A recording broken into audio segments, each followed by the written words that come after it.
පූර්ණත්වයෙන් අනුවන සංවර්ධිත සමාජයක් කරා ගමන් කිරීම මිනිස් වර්ගයා නිරන්තරයෙන්ම වෙරදරන ක්‍රියාවලියකි. එනමුත් එම අධිෂ්ඨානය සාක්ෂාත් වනුයේ එකී සමාජයේ සියලු පාර්ශවකරුවන්ගේ යහපත් ජීවිත පෙරලියකින් පමණක් බව නොරහසකි. නමුත් මේරු මානව මනසක් විකසනය ඉතා අසේරු කර්තව්‍යකි. එබැවින් සමාජ වෙනස ආරම්භ කළ යුත්තේ නොමේරූ බාල පරපුර වෙනස් කිරීමෙනි. වර්ෂ 1954දී ප්‍රංශ ජාතික නිර්මල මරිය නිකායක ගරු ෆීලික්ස් මෙවල් පියතුමා ශ්‍රී ලංකා ළමා ක්‍රියාකාරී වීරයෝ ව්‍යාපාරයට අත්තිවාරම් දමන්නේ එම උදාර සංකල්පය ප්‍රාණගන්වමිනි. ෆ්‍රැන්සිස්කාන නිකායක ප්‍රංශ ජාතික මාර්තුරේ පැවති සොයුරියගේද සහය ඇතිව රාගම මීගමුව මොරටුව සහ බේරුවල යන ප්‍රදේශවල ෆීලික්ස් මෙවල් පියතුමා කුඩා ළමුන් කණ්ඩායම් එකතු කරගෙන ව්‍යාපාරයේ පළමු ඒකක ආරම්භ කරන ලදී. ගරු මෙවල් පියතුමා ළමා ක්‍රියාකාරී වීරයෝ නමින් ඒ ගොඩනැගුවත් යම් යම් ස්ථානවල එය හැඳුන්වුව ළමා ක්‍රිස්තු වීරයෝ කියලා. ඒ අවස්ථාවේ පියතුමා තද තීරණයක් ගත්තා මේක ලංකාව ඇතුළත ළමා ක්‍රියාකාරී වීරයෝ විය යුතුයි කියන එක. වර්ෂ 1971දී ශ්‍රී ලංකා ළමා ක්‍රියාකාරී වීරයෝ ව්‍යාපාරය ළමා අපොස්තලික සේවාව පිළිබඳ ජාත්‍යන්තර ව්‍යාපාරය නොහොත් IMAC සංවිධානයේ ශ්‍රී ලාංකික සන්නාමය බවට පත්කර ගැනීමට මෙවල් පියතුමාට හැකි විය. Hola, soy Patricia, presidenta de Midaden, y estamos aquí en Samosocro con Alicia. Y estamos en un encuentro internacional con 21 países, pero Midaden son 41 países del mundo y ahora estamos celebrando la Asamblea Internacional. එතැන් සිට ලංකාවේ විවිධ ප්‍රදේශවල නොයෙක් ආගමික නායකතුමන්ලාගේ හා ග්‍රාමවාසී වැඩිහිටියන්ගේ සහයෝගයෙන් ශ්‍රී ලංකා ළමා ක්‍රියාකාරී වීරයෝ ව්‍යාපාරය දිවයින පුරා ව්‍යාප්ත විය. මම පෞද්ගලිකව කල්පනා කරන කාරණාවක් තමයි මට හොඳ අත්තිවාරමක් ලැබුණා. ඒ අත්තිවාරම ලක්රිවි සමාජයේ මට වීරත්වයක් ලැබුණා. ඒ ලක්රිවි වී කියන්නේ වීරියෝ නිසා. මට හොඳ දේශයක් හම්බ වෙනවා මම ලංකාවේ නිසා. ඒ කියන්නේ ලක්රිවි. හරි. මේ කාරණා එකතු පහදු කරගත්තම මං අද යම්සි තැනක ඍජු කශේරුකා සහිතව ඉන්නෙම මේ හේතුව නිසා. ශ්‍රී ලංකා ළමා ක්‍රියාකාරී වීරයෝ ව්‍යාපාරයේ ප්‍රථම සහ එකම ප්‍රමුඛතාවය වන්නේ ව්‍යාපාරයේ කර්තෘ වන ළමයාය. වයස අවුරුදු 5-15 අතර ජාති ආගම් ගැහැණු පිරිමි හෝ අන් කිසිදු සමාජ භේදයකින් තොරව සෑම ළමයෙකුටම ව්‍යාපාරයේ සමාජිකත්වය උරුම වේ. ව්‍යාපාරයේ දර්ශනය වන්නේ බාලයන් තුලින් නවලොවක් ගොඩනැගීමයි. එම දර්ශනය මුදුන්පත් කර ගැනීම සඳහා ව්‍යාපාරය ක්‍රියාත්මක වන්නේ අධ්‍යාත්මික වෙනසක් තුළින් ජීවිත වෙනසක් යන ප්‍රාර්ථනය පෙරදැරිවයි. ලක්දිවි ව්‍යාපාරයේ අධ්‍යාපන ක්‍රමය ගැන කතා කරද්දී අධ්‍යාපන ක්‍රමය අවිධිමත් කිව්වට ඒක කරනකොට යම්කිසි විධිමත් සැලසුමකට කර යුතුයි. විග්‍රහයට යන ළමයි ඊට පස්සේ මේ විග්‍රහයෙන් පසුව අවබෝධ කරගන්නවා තමන් කොයිතරම් දුරට ජීවිත වෙනසකට ගියාද කියලා. ඒ වගේම තමන්ගේ ආගම තුල ජීවත් වුණාද කියලා. ළමා ක්‍රියාකාරී වීරයන් තම ජීවිතය රස කරගන්නට පිළිපදින ගුණාංග 5ක් ඇත. මම ප්‍රීතිමත් කෙනෙකි. நான் நீதியான ஒருவர். I live in harmony with nature. මම සැමට සොයරෙක් සොයරියකි. நான் என் மதத்தை பின்பற்றும் பிற மதங்களை மதிக்கும் ஒருவர் ஆவேன். ළමා ක්‍රියාකාරී වීරයෝ ව්‍යාපාරයේ ළමුන් එකට එක්කාස් වන තෝතැන්න වන්නේ ලක්රිවි ඒකකයයි. අනෙකා හා සමග සහෝදරත්වයෙන් හා ආදරයෙන් වෙලමින් පුළුල් ජීවිත ක්‍රමයකට දරුවා නැඹුරු වන්නේ තම ඒකකයේ ක්‍රියාකාරකම් තුළින්. සමිතිවාරයේදී අපේ ළමයි එයාලගේ දක්ෂතා ඉදිරිපත් කිරීම සිදු කරනවා. ඒ වගේම ඉදිරි මාසය ඇතුළත සමිතිය ඇතුළේ සිදුවන ක්‍රියාකාරකම් ඒ දේවල් මොනවද කරන්න කියලා ළමයි විසින්ම එයාලගේ අදහස් සහ යෝජනා ඉදිරිපත් කිරීමත් මේ සමිතිවාරයේදී සිදු වෙනවා. අපේ ලක්විවි සමිතියේ සති 4න් එකක් තමයි පුස්තකාල සතිය කියලා කියන්නේ. අපි තමන් කියවපු පොතක් තවත් යාළුවෙක්ට දීලා දැනුම පොත්තත් වමාරු කරගෙන දැනුම බෙදා ගන්නවා. கைவேலைப்பாட்டு கிழமை, அதாவது கைவேலைப்பாட்டு கிழமையில் நாம் அனைவரும் பிள்ளைகளின் ஆற்றல்கள் திறமைகளை வெளிக்கொண்டு வருவதற்காக சில பொருட்களை உள்வாங்கியே உபகரணங்களை தயாரிப்போம். ලක්විවි සමිතියට ක්‍රීඩා සතියක් වෙන් වෙලා තියෙනවා.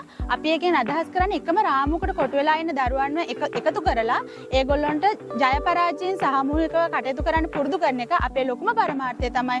දරුවන්ට ජය පරාජය විඳ දරා ගැනීමට පුරුදු කරන එක. මේ සෑම ක්‍රියාකාරකමක් තුළින්ම දරුවා සිතන පතන ආකාරය වෙනස් කර ගැනීමට සහාය වීම ලක්විවි ව්‍යාපාරයේ අරමුණයි. කළ යුතු ක්‍රියාකාරකම් වෙනුවෙන් යෝජනා ලැබෙන්නේද දරුවන්ගෙන්මය. එම යෝජනා පදනම් වන්නේද ඔවුන් විසින්ම තම සමාජය දෙස සියුම්ව කරන නිරීක්ෂණ තුළිනි. ක්‍රියාකාරකම අවසානයේ මෙම මුළු ක්‍රියාවලියම විග්‍රහයට ලක්වේ. අද ඔයාලගේ පුස්තකාල සතියේනේ. ඉතින් හරිම හැමෝම ආසාවෙන් උනන්දුවෙන් අද පොත් කියෙව්වා. කාට හරි නැකලා කියන්න පුළුවන්ද අද ඔයාලගේ හිතට දැනුණ දේ? කොහොමත් හැමදාම පොත් කියවන්නේ. සමහරව ඉන්නවා පොත් කියවන්නේ නැති අය. ඉතින් මේ ළමා සමාජයට ආවට පස්සේ ගොඩක් අය පොත් කියවන්න පුරුදු වෙනවා. මමත් ඉතින් මේ වගේ පොත් කියවලා අනිත් අයත් එක්ක දැනුම බෙදා ගන්න පුරුදු වුණා. සෑම විටම ලක්රිවි ක්‍රියාකාරකමක් අවසන් වන්නේ අසිරිමත් සැමරුමකින්ය. ලක්‍රීවියටම ආවේනික තවත් සොඳුරු ක්‍රියාකාරකම් කිහිපයකි. අපේ ලක්‍රීවියේ තියෙන එක් විශේෂ දෙයක් තමයි අපේ රහස් පසුම්බිය. අපි මේ රහස් පසුම්බිය පාවිච්චි කරන්නේ දරුවන්ගේ ඉදිරි වැඩ කටයුතු සඳහා, එයාලගේ ක්‍රියාකාරකම් සඳහා එයාලට මූල්‍ය දායකත්වයක් ලබා දෙන්න. ඒ වගේම තමයි ඔවුන්ට විශේෂයෙන්ම ඉතුරු කිරීම පුරුදු කරන්නත් අපි මේ රහස් පසුම්බිය පාවිච්චි කරනවා. අපේ ලක්‍රිවි සමිතියට ආවේනික උදයක් තමයි රන්පොත කියලා කියන්නේ. අපි මේ රන්පොත පවත්වාගෙන යාමෙන් අදහස් කරනු ලබන්නේ නොදැනුවත් හෝ දැනුවත් සිදුවන වැරදි අවම කර ගැනීම සහ යහපත් ක්‍රියාවන් සඳහා දරුවන්ව තවත් යොමු කිරීමයි. අපි පොදු සමිති වාරයේදී දරුවන්ගෙන් යහපත් ක්‍රියා විමසන අතර ඒන් යහපත්ම ක්‍රියාව රන්පොතට ඇතුළත් කරනවා. ඒ වගේම අපි එම දරුවන්ව අගය කිරීමකුත් සිදු කරනවා. මෙලෙස සෑම සතියකම ක්‍රියාත්මක වන ඒකක තම ප්‍රදේශය තුළ විධිමත්ව සංවිධානය කරන ක්‍රියාකාරකම්වල යෙදෙන්නේ ඒකක කිහිපයක් ආශ්‍රිතව ගොඩනැගුණ දිසාවක් ලෙසිනි. දිසාව ලක්‍රිවි ව්‍යාපාරයේ සංවිධානාත්මකව ක්‍රියාත්මක වන බලවත්ම ව්‍යූහයයි. தொகுதி பொறுப்பாளர்களாகிய நாங்கள் குழுமங்களுடன் இணைந்து எமது கோட்டத்தில் எமது கூட்டங்களை நடாத்தி பல்வேறு வைபவங்களை பொது நிகழ்வுகளை நடாத்தி தேசிய மட்டத்துடன் இணைந்து செயற்படுவது தான் எமது பொறுப்புகள். ක්‍රියාත්මක වන දිසා එකතු වේ ලක්‍රිවි පදවිද එම පදවිවල නියෝජිතයින් හා දිසා නියෝජිතයින් එකමුතුව ව්‍යාපාරයේ මධ්‍යම තීරණ ගන්නා ජාතික කමිටුවද සැකසී ඇත. ශ්‍රී ලංකා ළමා ක්‍රියාකාරී වීඩියෝ ව්‍යාපාරය මේ වෙනුවට පදවි 8ක් තුළ දිසා 20ක් එකක 79ක් ලෙස ක්‍රියාත්මක වේ. මේ වෙනුවට ක්‍රියාකාරී දරුවන් 2046ක්, අනුශාසකවරුන් 279ක්, ආදරණීය දෙමව්පියන්, ගෞරවනීය පූජ්‍ය පක්ෂය සම්පත්දායකින් අප සමග සම්බන්ධ වී සිටී. ජාතික තලයේ ලක්‍රීවී ක්‍රියාකාරකම් වඩා කාර්යක්ෂමව සිදු කර ගැනීමට සහාය වන අනුකමිටු 4කි. ලක්‍රිවි ජාතික ව්‍යාප්ත අනුකමිටුව, ලක්‍රීවී ජාතික අධ්‍යාපන අනුකමිටුව, ලක්‍රිවි ජාතික සංනිවේදන අනුකමිටුව සහ ලක්‍රීවී ජාතික ආර්ථික අනුකමිටුව. මීට අමතරව ලක්‍රිවියෙන් ජීවිතයට පන්නරය ලබාගත් ජේෂ්ඨ අනුශාසකවරුන්ගෙන් සැදුම්ලත් ජාතික පවුල් කමිටුව සංවිධානයේ ජාතික ක්‍රියාකාරකම් වලදී තම අනුශාසනාවෙන්, ශ්‍රමයෙන් හා මූල්‍යමය දායකත්වයෙන් සහාය වේ. මේ සියල්ලම ජාතික මට්ටමින් සම්බන්ධීකරණය කරන්නේ ජාතික උපාධ්‍යපතිතුමාගේ අධීක්ෂණය යටතේය. ලක්‍රිවි ළමා ධර්මදූත සේවාව ආරම්භ කරන්නේ නිමල මරේනිකාය. මේ වෙනකොට අයිමෙක් ජාත්‍යන්තර ළමා සංවිධානයත් එක්ක එකතු වෙලා අපි වැඩ කටයුතු කරනවා. විශේෂයෙන්ම මේ වෙනකොට සිල්ම රජගුරුතුමල්ලා, පූජකවරු, එවැගේම කන්‍යාසෝරියන් සහ අනිකුත් ආගම්වල සියලුම පූජකවරුන් එකට එකතු වෙලා මේ ධර්මදූත සේවාව අපි දියත් කරනවා. 2022 වසරේ මැයි මාසයේ මමයි මගේ පවුලයි මගේ යහළු තාක්ෂණයයි යන තේමාව ඔස්සේ ජාතික අනුශාසක සම්මේලනය වසර 2කට පසුව නැවත පැවැත්වීමට ව්‍යාපාරයට හැකියාව ලැබුණි.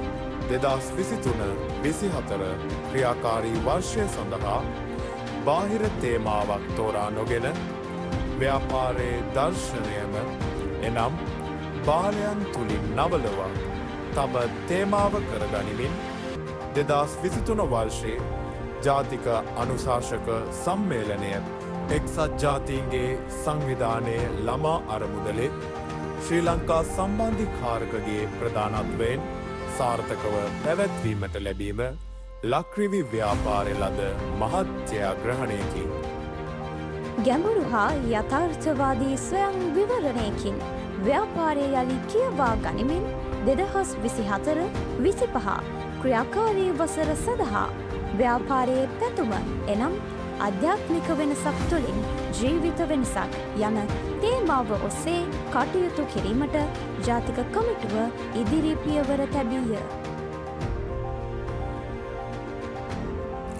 ළමා ක්‍රියාකාරී වීරයෝ ව්‍යාපාරය දරුවන්ගේ ජීවිත යහපත් දිශානතියකට වෙනස් කරන ව්‍යාපාරයකි. එකී වෙනස හුදු බාහිර වෙනසක් නොව අභ්‍යන්තරික ආධ්‍යාත්මික වෙනසකි. මෙම ආධ්‍යාත්මික වෙනසේ වටිනාකම ව්‍යාපාරයට සම්බන්ධ දරුවන්ට, අනුශාසකවරුන්ට, දෙමව්පියන්ට හා ව්‍යාපාරයට අනුබද්ධිත සියලුම පුද්ගලයින්ට කාවැද්දීම මෙම පියවරේ අරමුණ විය. එහෙත් එය යෝධ පියවරකි. 2024 වසරේ මුල සිට මේ මොහොත වනතුරුම අපි එම පියවරත් සමග පොර බදිමින් සිටී.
වෙනස් කරන්නට අපගේ ජීවිත හරවාගමු අපේ අධ්‍යාත්මය මහා ගොඩක් වෙනස් කරමු අපි සිතන පතන හැටි කියන කරන හැටි ඇයි නැටි වෙනස් කරමු අපේ අධ්‍යාත්මය මහා ගොඩක් වෙනස් කරමු අපේ අධ්‍යාත්මය මහා ගොඩක්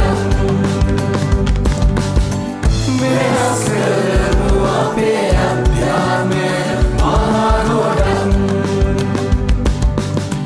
වෙනස් කරමු අපේ අධ්‍යාත්මය මහා ගොඩක් අද ඔබ මේ අත්දකින අභිලාෂ යාත්‍රාව පූර්වෝක්ත දැවන්ත ක්‍රියාවලියේ කූට ප්‍රාප්තියයි. අහිංසක ළමුන්ගේ සොඳුරු පැතුමන් දීර අනුශාසකවරුන්ගේ දහඩියෙන් තෙත්ව අනාගත ලොව තරණයට වන සූදානමය අඩහැරයයි. මේ ඔවුන්ගේ හෙට දවසයි. ඒ හෙට දවස අදයි.